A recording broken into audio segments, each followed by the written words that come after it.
우리 인생을 집 짓는 것으로 비유할 수 있습니다. 예수님은 산상수훈의 마지막에 집 짓는 비유를 하셨습니다. 지혜로운 사람은 반석 위에 집을 짓는 자와 같고 어리석은 자는 모래 위에 집을 짓는 자와 같다라고 말씀하고 있죠. 예수님께서는 간단하지만 선명한 메시지를 주셨습니다. 집을 지으려고 하는데 잘 지어지지 않거나 짓기는 했지만 무너지거나 또 짓다가 만 집들이 있습니다. 베드로는 오늘 본문 5절에서 신령한 집에 대해서 말씀하고 있습니다. 너희도 산돌같이 신령한 집으로 세워지고 예수 그리스도로 말미암아 하나님이 기쁘게 받으실 신령한 제사를 드릴 거룩한 제사장이 될지니라. 여기서 신령한 집은 당시 성전과 차별화된 개념을 말씀하고 있습니다. 당시 신자들은 웅장한 돌로 만들어진 화려한 예루살렘 성전을 본 사람들입니다. 유대인들의 모든 문화의 중심에는 그 성전들이 자리 잡고 있었습니다. 바울은 너희 몸이 거룩한 성전이다라는 파격적인 은유를 자신의 서신서 곳곳에 밝히고 있죠. 신령한 집은 눈에 보이는 건물이 아니라 보이지 않는 영적 건물을 의미합니다. 왜 베드로는 오늘 본문에서 신령한 집을 말하고 있을까요? 그 당시의 성전은 제도적, 종교적인 상징이었습니다. 우리가 신앙생활을 하다 보면 늘 유혹받는 것이 있습니다.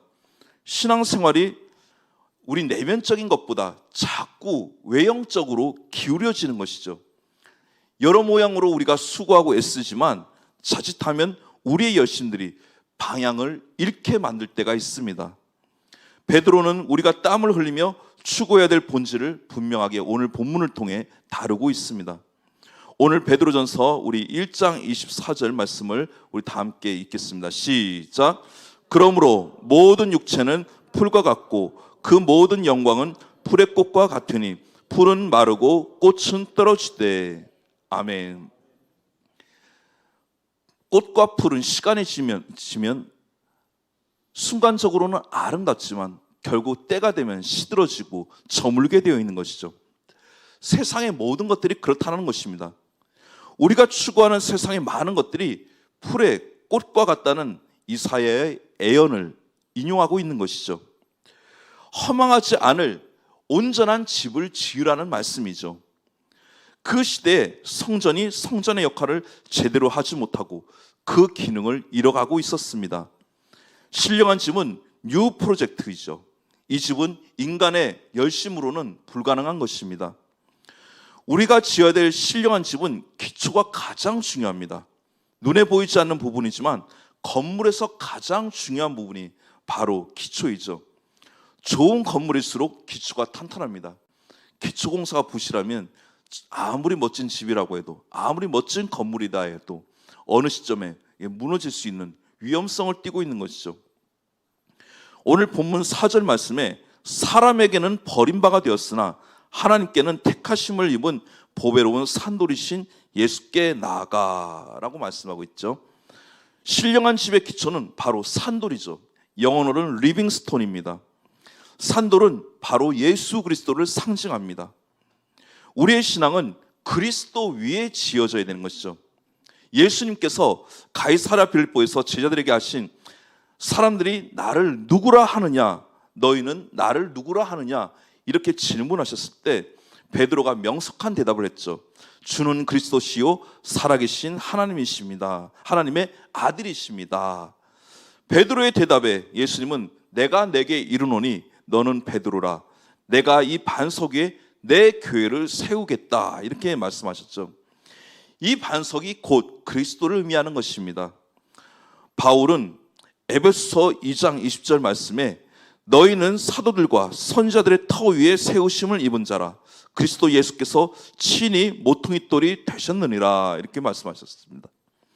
사도들과 선지자들의 터 위에 교회가 세워졌다라고 말씀하고 있는 것이죠. 신구약의 핵심과 가르침은 바로 예수 그리스도입니다. 다른 것을 말씀하고 있지 않습니다. 바로 예수 그리스도 그 한 분만 말씀하고 있습니다. 예수 그리스도는 감추어 있던 비밀이었는데 이제 밝히 드러난 비밀이 된 것이죠. 4장 4절 7절을 보면 예수 그리스도는 사람들에게 버림받은 돌이 되었다라고 말씀하고 있습니다. 세상은 예수 그리스도의 보배로움을 알아차리지 못하고 있습니다. 건축자의 버린 돌이 나중에 모퉁이 돌이 되었다라고 말씀하고 있습니다. 지금도 세상 사람들의 눈에는 그리스도가 들어오지 않습니다. 아무리 전도해도 그리스도의 보배로움을 알지 못하고 거절하며 귀를 닫고 살아갑니다. 우리도 한때 그런 때가 있지 않았습니까? 주변 사람들은 여전히 예수를 믿는 것에 시비를 겁니다. 세상의 가치관은 물질 중심적이죠. 보여지는 것들이 느껴져야 그걸로 믿어지는 거예요. 눈에 보이는 물질이 전부인 것처럼 생각합니다. 그들에게 보이지 않는 것은 존재하지 않다라고 그들은 확신하죠. 절대적 가치와 상대적 가치를 구분하지 못합니다. 복음의 비밀을 발견한 사람들에게는 너무나 귀하지만 눈이 감긴 사람들에게는 너무나도 미스테리하는 것이죠. 문제는 기초입니다. 나의 신앙이 그리스도 터 위에 세워져 있는지 우리는 날마다 확인해야 될 줄 믿습니다. 자신의 신념의 터, 세상의 철학과 사상의 터, 자신의 경험과 지식이 만든 자기 확신의 터, 자기 의와 열심만으로 뭉쳐진 터들은 우리 인생의 지진이 나면 한순간에 다 무너져버리고 맙니다. 그러나 우리의 견고한 터는 반석 대신 예수 그리스도를 온전히 세울 때 그 터는 세상에 그 어떤 지진이 일어나도 흔들리지 않고 무너지지 않는 법이죠. 내 삶이 그리스도 위에 세워진 집이 되어야 될 줄 믿습니다. 그리스도를 떠난 명성, 그리스도를 떠난 성공, 그리스도를 떠나서 이룬 우리의 모든 업적과 공로들은 어느 순간에 한순간에 다 사라지게 되어 있습니다. 예수가 내 인생의 첫 자리에 오시도록 우리는 그분을 우리 인생의 보좌에 모셔야 될 줄 믿습니다. 예수를 높이고 그리스도를 인정하는 삶을 살아보십시오. 그리스도를 온전히 붙들고 살아가게 될 때 인생의 풍랑이 밀려와도 결코 우리는 두려워하거나 떨 필요가 없습니다. 두 번째로 중요한 것은 바로 모퉁이돌입니다. 모퉁이돌, 영어로 코너스톤이라고 하죠. 모퉁이돌은 연결점입니다. 건축을 할 때 그 건물의 그 벽돌과 벽돌 사이를 연결해주는 그 연결점이 바로 모퉁이돌이죠. 그리스도 안에서 그리스도 중심으로 성도와 성도들이 서로 연결되어야 될 줄 믿습니다. 바울은 에베소서 2장 21절에서 22절 이 말씀에 이렇게 말씀하고 있습니다. 우리 다 함께 이 말씀을 읽겠습니다. 시작.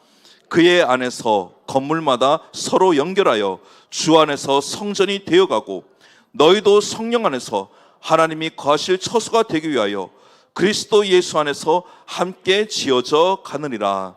아멘. 여기 말씀에서 서로 연결하여 그리고 함께라는 단어가 매우 중요합니다. 한두 개의 돌을 겹쳐 놓는다고 집이 될 수 없습니다. 모퉁이돌을 중심으로 돌들이 서로 연결되어 집을 세워가게 된다라고 말씀하고 있는 것이죠. 성도들이 그리스도를 중심으로 서로 연결되어야 될 줄 믿습니다. 구원을 얻는 것은 개인적인 문제지만 구원 이후부터는 하나님께서 우리를 교회 공동체로 부르셨습니다. 그것이 교회입니다. 신자는 홀로 신앙생활을 할 수 없습니다.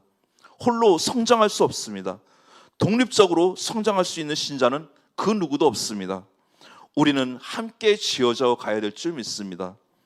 전도서 4장 10절 말씀에 이런 말씀이 있습니다. 혹시 그들이 넘어지면 하나가 그 동물을 붙들어 일으키려니와 홀로 있어 넘어지고 붙들어 일으킬 자가 없는 자에게는 화가 있으리라. 자, 인생을 살다 보면 나는 부족하고 연약하기 때문에 어느 순간 넘어질 수 있습니다. 어쩌면 넘어지는 것은 당연한 것입니다. 그때 나를 붙들어줄 수 있는 동무가 있다면 그것은 매우 복된 것이죠. 교회가 바로 이런 공동체가 되어야 된다는 것입니다.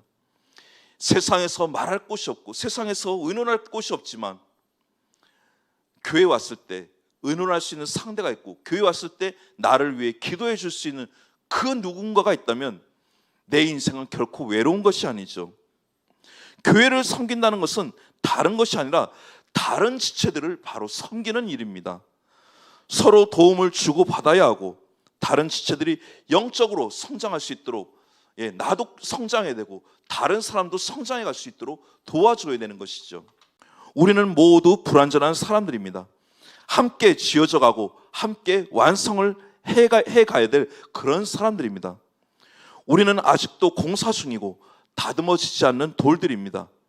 자재로 쓰이기에는 너무나 부족함들이 많습니다. 서로의 연약함을 채워주면서 하나의 몸을 이루어져가는 공동체로 우리를 불러주신 것입니다. 완벽하기 때문에 불러주신 것이 아니라 부족하지만 그래도 함께 모여서 함께 성장해 가라, 이런 뜻으로 주님께서 불러주신 거예요. 베드로전서 오늘 그 2장 1절 말씀 우리 다 함께 읽겠습니다. 1절 말씀 시작. 그러므로 모든 악독과 모든 기만과 외식과 시기와 모든 비방하는 말을 버리고. 아멘. 그 당시 교회 안에서 있었던 일들을 말합니다. 여전히 교회는 옛날이나 오늘이나 문제가 많은 곳입니다. 그리고 문제들이 도사릴 수 있습니다. 믿음의 공동체이지만 연약한 사람들이 모여있기 때문에 늘 고상한 주제만을 다루고 있지는 않습니다. 때로는 유치한 싸움을 하기도 하고 갈등과 분쟁이 일어나기도 합니다. 우리 국내 교회는 어떤지 모르겠지만 저희 이민교회 같은 데서는요, 뭐 별거 아닌 일 가지고 교회가 막 찢어지고 갈라지고 분열되더라고요. 얘기 들어보니까 뭐 피아노를 이쪽에 놔야 되냐 저쪽에 놔야 되냐, 이 문제 가지고 막 싸우다가 교회가 막 찢어지기도 하고, 그리고 강대상 위에 올라갈 때 신발을 벗고 올라가야 되냐 신고 올라가야 되냐, 이 문제 가지고 싸움이 일어나서 막 분열되기도 하고, 사탄이 교회를 그런 식으로 분열시킵니다. 별것도 아닌 비본질적인 문제로 다툼이 일어나게 만들고 그걸로 교회를 찢어놓는 것이죠. 서로 연약함을 끌어안고 그 상대의 연약함을 채워주는 일들을 위해서 우리가 존재하는 사실을 이해하고 있어야 됩니다. 강대상이 하나를 놓든 둘을 놓든 그게 뭐가 중요합니까? 이게 뭐 본질이 아닌데, 뭐 성경에서 이래라 저래라 뭐 한 것도 아닌데, 비본질적인 것으로 절대 싸워서는 안 되는 것입니다. 때로는 우리가 나는 괜찮은데 다른 사람이 문제야, 이런 식으로 내 스스로를 포장하고 정당화시키는 경우가 있죠. 한마디로 돌 중에서도 나는 대리석이고 나머지 사람들은 다 벽돌이다, 이렇게 생각하는 거죠. 근데 사랑하는 여러분, 이걸 생각해야 됩니다. 우리 교회 공동체는 건물이 모퉁이돌을 중심으로 연결해져가는 관계라고 했잖아요. 근데 한쪽이 무너지면 나머지도 다 무너지게 돼 있어요. 대리석이면 뭐합니까? 무너지면 다 소용이 없는데, 만약에 내가 그런 생각을 하고 있다면 내가 교회 공동체의 일원으로서 그 사명을 다하지 못하는 것입니다. 만약에 다른 지체가 그런 부족한 모습, 연약한 모습을 보인다면 내가 제대로 저 지체를 섬기지 못해서 그렇구나, 내가 제대로 이렇게 섬겨주지 못해서 성장하지 못하는구나, 이렇게 내 스스로를 자책할 줄 알아야 되지. 나처럼만 하면 되는데 왜 저 아무개 집사는 못 따라가? 이러면 안 된다는 거예요. 신령한 집은 혼자 짓는 것이 아니라 함께 지어져 가는 것입니다. 사랑하는 여러분, 서로를 섬겨주시기 바랍니다. 부족한 부분들이 있다면 나의 것으로 채워주시기 바랍니다. 그래야 함께 성장이 가는 것입니다. 세 번째 신령한 집의 핵심은 바로 하나님의 임재가 있는 곳입니다. 에베소서 2장 21절에서 22절 말씀을 우리 다시 한 번 더 읽겠습니다. 시작. 그의 안에서 건물마다 서로 연결하여 주 안에서 성전이 되어가고 너희도 성령 안에서 하나님이 거하실 처소가 되기 위하여 그리스도 예수 안에서 함께 지어져 가느니라. 아멘. 자, 여기서 다시 한 번 더 우리가 짚고 넘어가야 될 말씀이 하나님이 거하실 처소라는 말씀이죠. 신령한 집의 주인은 바로 하나님이십니다. 집이 아무리 근사해도 그곳에 하나님이 계시지 않는다? 소용없습니다. 그 안에 누가 살고 있느냐가 중요합니다. 주 안에서 성전이 되어가고, 우리가 성전이 된다는 것은 우리 안에 그리스도를 모시고 있다는 뜻입니다. 예수 그리스도를 영접한다는 것은 무엇을 의미합니까? 예수가 내 안에 계신다라는 것이죠. 예배당 건물이 건축상을 받는 것이 중요한 것이 아니라 하나님께서 거하고 싶어 하시는 처소여야 합니다. 한국교회는 교회 건축에 많은 열심을 냈죠. 네, 당연히 열심을 내야 됩니다. 성도들이 많아지고 그리고 사역들이 더욱더 세분화시고 다양해지면 거기에 맞는 하드웨어를 준비하는 것은 당연한 것입니다. 그러나 그것만 하는 것은 문제가 되는 것이죠. 내가 성전으로 살아가는 것이 중요합니다. 성전을 잘 짓는 것도 중요하지만 내가 올바른 성전, 온전한 성전, 그리스도를 모시고 사는 성전으로 살아가는 것이 중요한 것이죠. 우리가 악한 마음을 보면 성전을 오염시키는 일입니다. 우리 자신이 성령을 모시고 있는 성전이기 때문입니다. 내 안에 그리스도가 임재하고 계십니까? 내가 아니라 그리스도가 내 삶의 주체가 되는 것입니다. 우리가 얼마나 그리스도의 임재 가운데서 봉사하고 있습니까? 예수를 위해 봉사하지만 자기의 의와 공로를 쌓는 경쟁을 하고는 있진 않나요?